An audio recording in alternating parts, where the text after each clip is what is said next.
குளித்தலையில் 50 பயனாளிகளுக்கு 50% மானியத்துடன் நடமாடும் காய்கறி விற்பனை வண்டிகள்.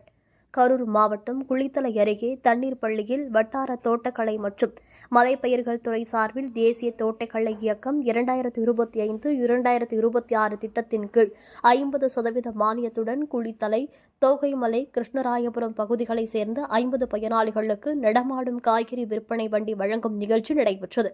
குளித்தலை எம்எல்ஏ மாணிக்கம் கலந்து கொண்டு பயனாளிகளுக்கு வழங்கினார். இந்த நிகழ்வில் தோட்டக்கலைத்துறை உதவி இயக்குநர் ஐஸ்வர்யா உள்ளிட்ட தோட்டக்கலைத்துறை அலுவலர்கள், பயனாளிகள் கலந்து கொண்டனர்.